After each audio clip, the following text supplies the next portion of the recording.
Haya, baba amemwambia nani? Esau amtengenezee nini? Chakula. Sema chakula.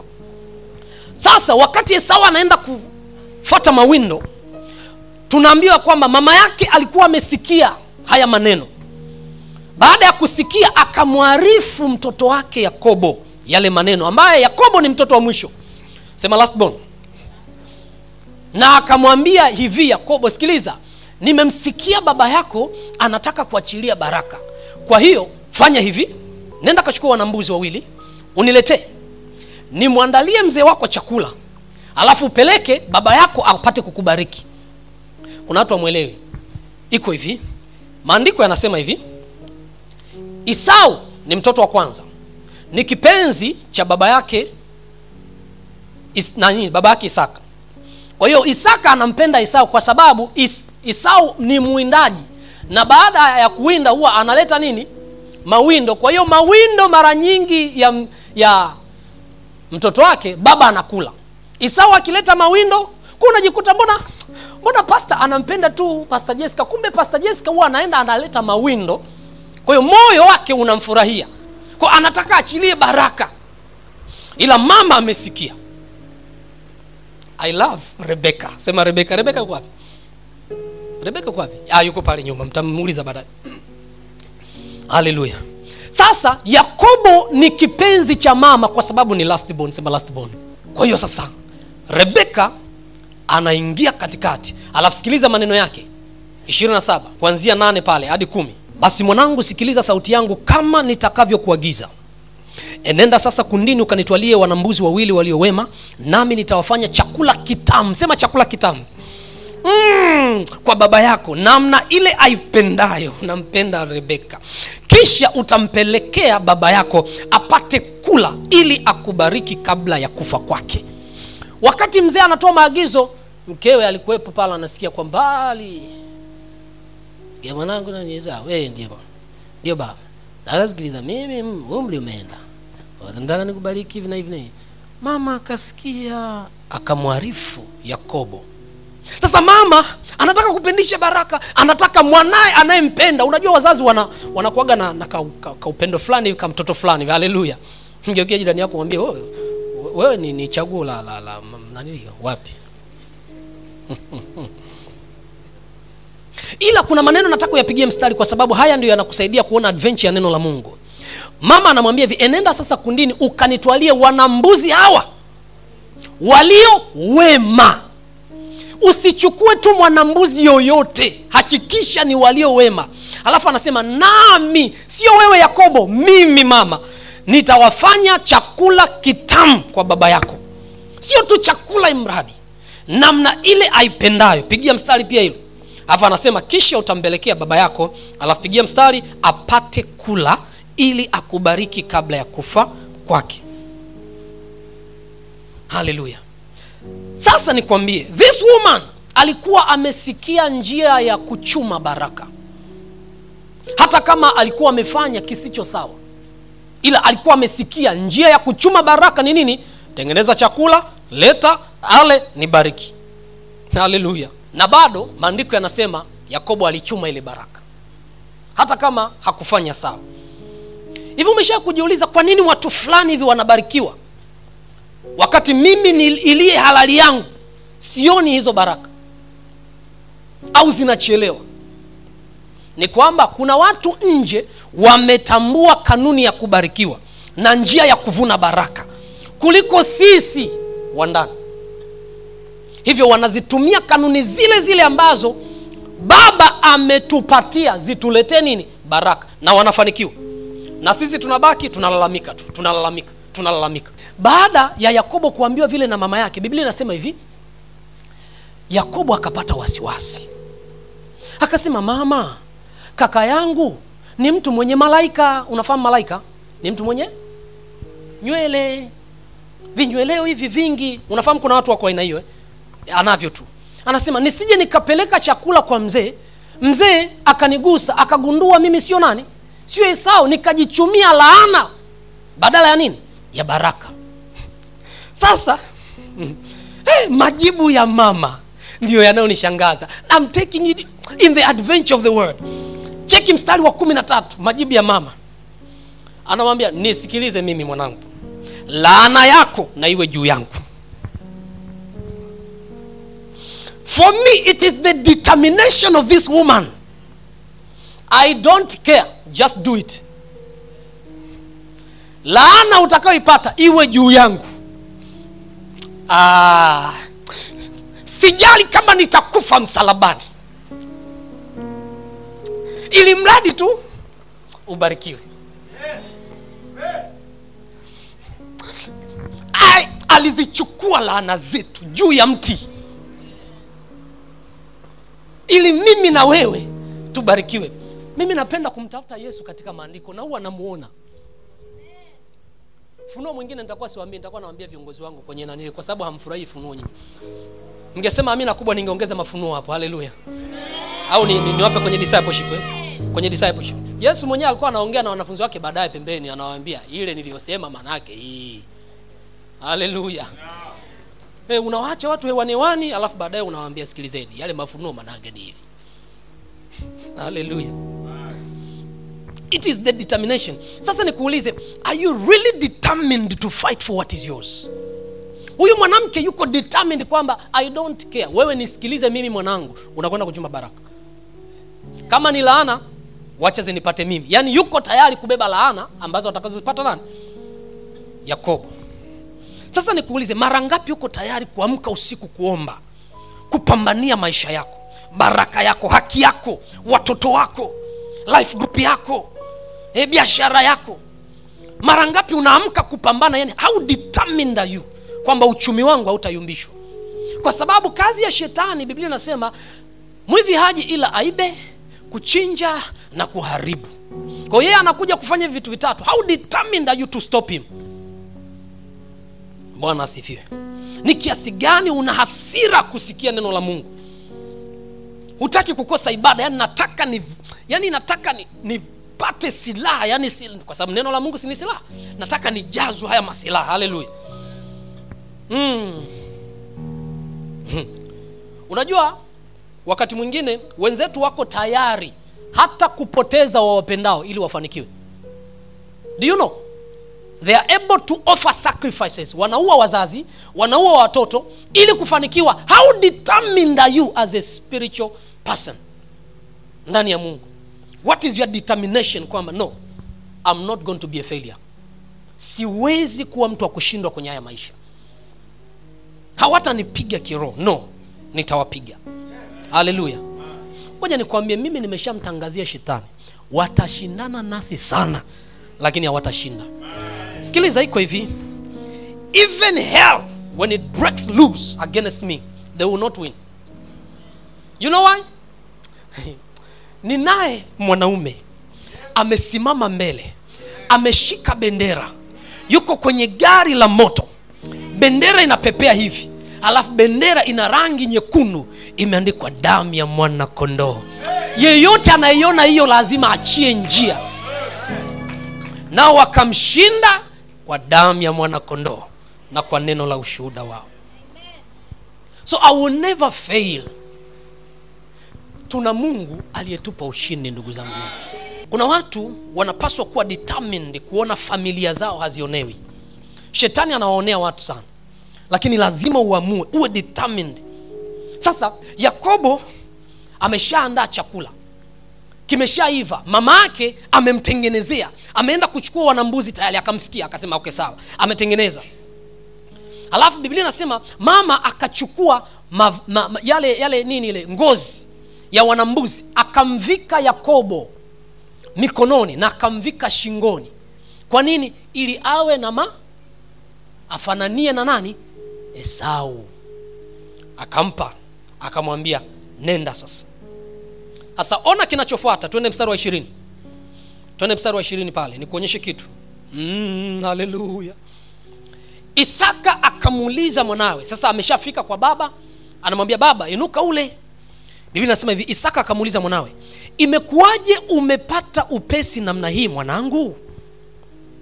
Akasema, kwa sababu Bwana Mungu wako amenifanikisha. Nampenda Yakobo. Yakobo ni mtu wa rohoni, sema life is spiritual.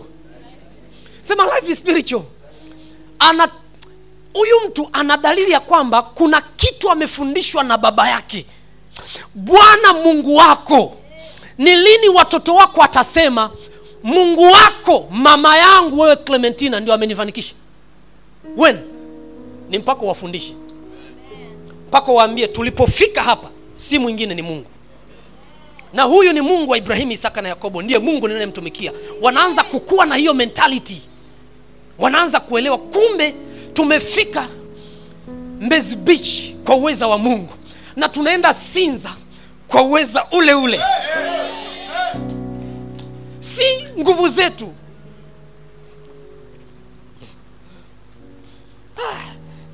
Tulikula mtama na maji, tukanawili kuliko wao.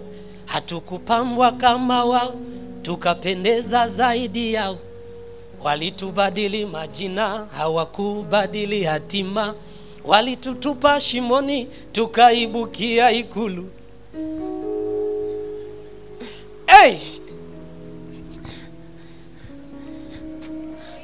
Kumbe wanatusindikiza. Sikiliza, kuna watu wataingia kanisani wako na mission, agenda. Wasichojua ni kwamba kwenye agenda zao Mungu ana agenda. Wanafikiri wanatusukuma, kumbe wanatupeleka kwenye hatima. Mwana wa Mungu.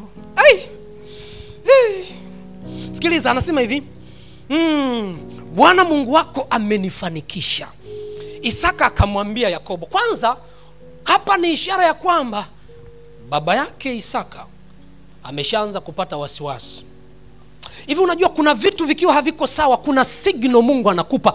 Ile ni kwamba hauelewi. Yaani kuna kitu hakiko sawa. Yaani kama nachezwa na majala lakini unapotezea, akapotezea. Haya, vikaendelea. Isaka akamwambia Yakobo, karibu tafadhali ili nikupapase. Nikupapase mwanangu. Nione kwamba wewe ndiye mwanangu Esau ama sio. Manake bado ana wasiwasi. Basi Yakobo akamkaribia Isaka babaye, naye akampapasa. Akasema, sauti ni kama sauti ya Yakobo, ila mikono mbona kama ni mikono ya Esau. Haleluya. Kwa anamwambia sauti ni sauti, ni sauti ya Yakobo, lakini mikono nikipapasa inaona mbona kama it's confusion. Yaani kama Mungu ameruhusu hivi kama sielewi, mbona kama bado yani uko hapo katikati hapo. Haleluya. Haya. Biblia inasema hivi mstari wa 23, wala hakumtambua kwa maana mikono yake ilikuwa kama mikono ya Esau ndugu yake, yenye malaika. Basi akambariki. Mstari wa 24, akamuuliza, bado ana wasiwasi, wewe ndiwe kweli mwanangu Esau? Akasema, ndimi. Haleluya. Akasema hivi mstari wa 25, niletee karibu nami nipate kula mawindo ya mwanangu. Sema mawindo ya mwanangu. Sikiliza, mzazi anakula sio mawindo ya jirani, mawindo ya mtoto wake. Kuna mtu mmoja nilikuwa naongea naye, nikamwambia unajua, nikamwambia nitafutie basi namna, nitafutie kitu cha kuwekeza. Nataka niwekeze. Unajua, nikawa namwambia hivi, unajua sisi hatutegemei sadaka. Watu siku hizi wanatoa sadaka kwa kulaumu sana. Wanatusema sana watumishi. Akanambia, mchungaji, nisikilize, acha uchoyo, kula sadaka za washirika wabarikiwe, usiwanyime baraka. Na huyu ni mtu wa kanisa jingine. Nikasema hebu nimtegee sikio kidogo, kuna jambo la maana hapa. Haleluya. Sasa mimi nimemwambia mimi nataka niwekeze, nisimsumbue mtu kanisani. Maana mtume Paulo unaona alifanya kazi kwa mikono yake, he was a tent maker. Alikuwa anatengeneza mahema, anajipatia kipato. Lakini huyu akaniambia, no, kuna baraka unaachilia watoto wako wakileta kukubariki. Sema life is spiritual. Sema life is spiritual. Kuna mtu ataondoka hapa nadhani najipigia debe kama mimi nafundisha neno la Mungu. Kila kitu kiko wazi. Haleluya. Mstari wa 26.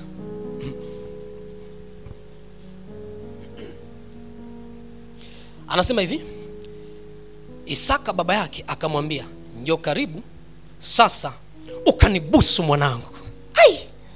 Napenda maandiko haya. Halafu angalia baraka zenyewe sasa kuanzia mstari wa 27. Anasema hivi, akakaribia akambusu. Pigia neno mstari akambusu. Ilo neno akambusu. Akambusu, kuna mafunuo. Watu wa Mungu mnatakiwa muelewe. Yuda akaja akambusu. Yaani Yuda alivyopita hivi akambusu ili nikubariki. Yaani kuna kabusu fulani hivi.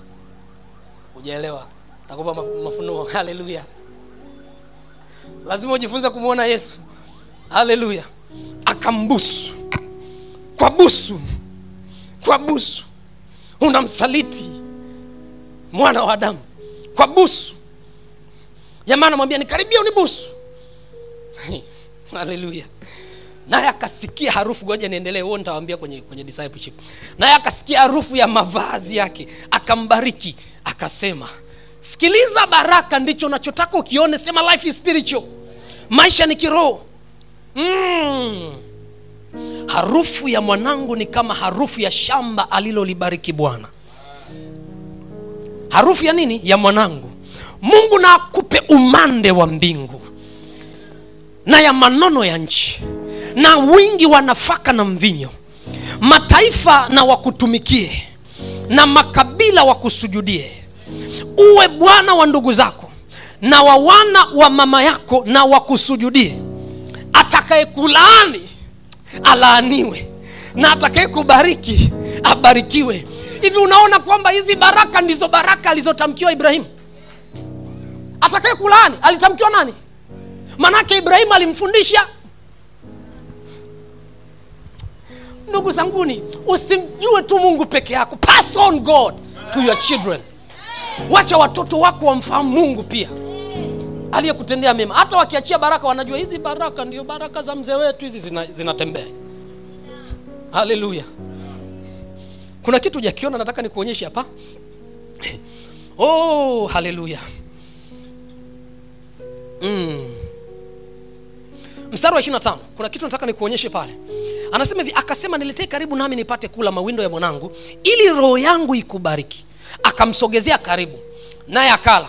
Alivyokwisha kula, alifanyaje? Akamletea, mfanyaje? Akanywa. Hakuishia tu kumletea nini? Chakula. Akamfanya na ka extra. Mzee, sio nyumba tu, sio kiwanja tu, na matofali nitaleta. Haleluya. Mzee, sikiliza, mimi nataka nikubariki. Sikununuli tu kiwanja, naongeza pia na kajumba, kavyumba 4. Nitaweka na tiles, nitaweka na nini. Alafu sikiliza baraka. Kwenye baraka utagundua Esau alivyobarikiwa na Isaka. Baraka ya mvinyo imezungumziwa pale. Anasema hivi, wingi wa nafaka na mvinyo. Maana mzee alikunywa mvinyo akasikia kuburudika. Akasema, now in this area I will bless you. Hey, watu wa Mungu, hivi mnaelewa baraka za Mungu? Wait a minute. Twende taratibu. Nikupeleke sasa kwenye adventure kidogo. Muulize mwenzako, unaelewa? Haya. Mimi nategemea kusikia baraka kutoka kwa huyu mzee. Anambariki mtoto wake. Anamwambia hivi, mwanangu, yale mashamba nilionayo kule Uyahudini yatakuwa ya kwako. Zile nyumba nilizozijenga Kimara zitakuwa urithi wako. Yale magorofa pale, lile moja litakuwa la kwako.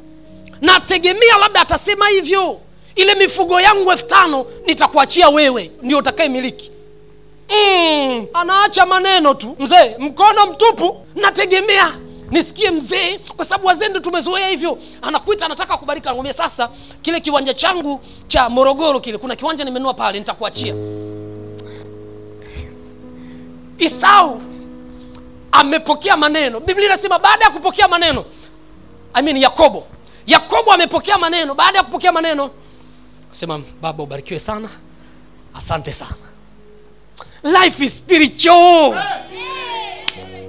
Kuna watu wanategemea mchungaji akija pale anipe 10,000, ila akiambiwa Mungu akuinue wiki hii, anasubiri sasa. Baada ya hapo Life is too spiritual. Watu wa Mungu. Unajua kuna wazo, ni mawazo ya watoto wengine wasiokuwa na ufahamu, wasiokuwa na uelewa na maarifa. Ndio maana nasema maisha ni kiroho kuliko unavyoweza kudhani. Haleluya. Sasa kiufupi ni hivi, Yakobo aliondoka akapokea. Maana yake ni nini? Alijua hii ni kanuni. Kwa kuwa uenda uko nyuma mzee alimfundisha. Haleluya. Maana hata majibu yake tumeona pale mwanzo, alisema Mungu wako amenifanikisha. Umefanyaje kwa haraka haraka? Mungu wako amenifanikisha. Maana yake alishafundishwa ni kanuni kwamba when I speak a word to you, that word is a blessing. Haleluya. Tukilitambua hili mapema, tutawafundisha watoto wetu na itawasaidia sana. Wazazi, mwache kuacha vile ambavyo havidumu. Acha baraka itakayotembea na yeye. Ndio maana watu wanapigana kwa ajili ya urithi. Nyumba ya kupangisha mzee kaacha, mtoto huyu anapigania na mtoto huyu anapigania. Mtoto mwenye busara, mwenye hekima anatafuta neno kinywani mwa mzee, baraka yake kinywani mwa mzee. Haleluya. Sasa jiulize, aliyeleta chakula ni nani? Yakobo, si ndio? Haya, aliyekula chakula ni nani? Si ni mzee? Haya, nani aliyetoa chakula cha kimwili? Si Yakobo? Haya, angalia ni nani aliyekitumia kimwili? Ni mzee Isaka. Haya, baada ya hapo nani alibarikiwa? Heri kutoa kuliko. Mfahamu neno la Bwana alivyosema, ni heri kutoa. Manake ni baraka zaidi kutoa. When you bless a parent, either spiritual ama physical, you are triggering a blessing. Na neno lake linakuwa baraka. Bwana asifiwe. Sasa angalia blessings alizozitamka hapa.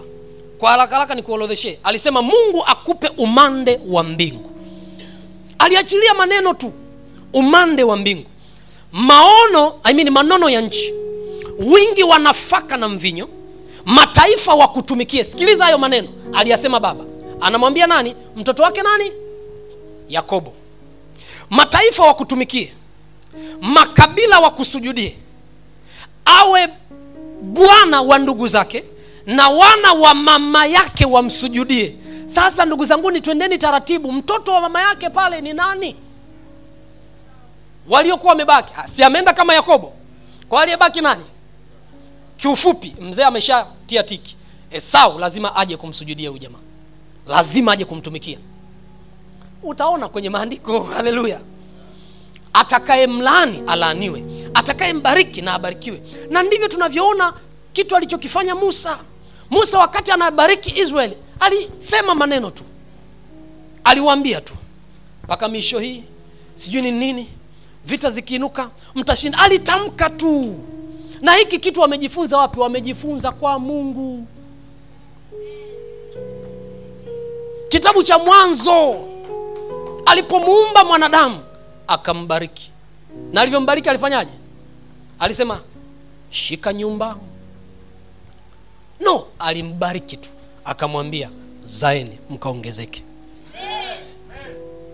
Sasa kuna mtu yuko hapa tunasema ainua mikono yako nikubariki uondoke kwenye wiki hii ufanikiwe. Anainua tu kizembe. Maliza mchungaji, tuondoke. Mungu akufanikishe kwenye biashara yako. Kuna mtu mmoja anasema amen. Hallelujah. Yani you get it, kwa sababu unajua neno linalotoka, it is the blessing. Amen.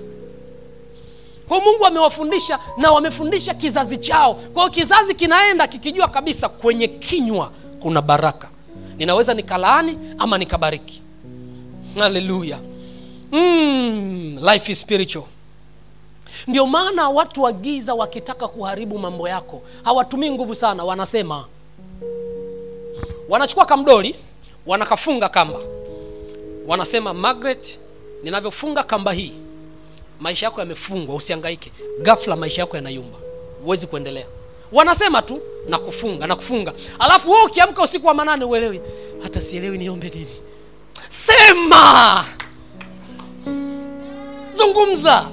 Sitakuwa maskini, nitainuka, nitabarikiwa. Mimi ni mbarikiwa. Anayepigana na mimi anapigana na Bwana.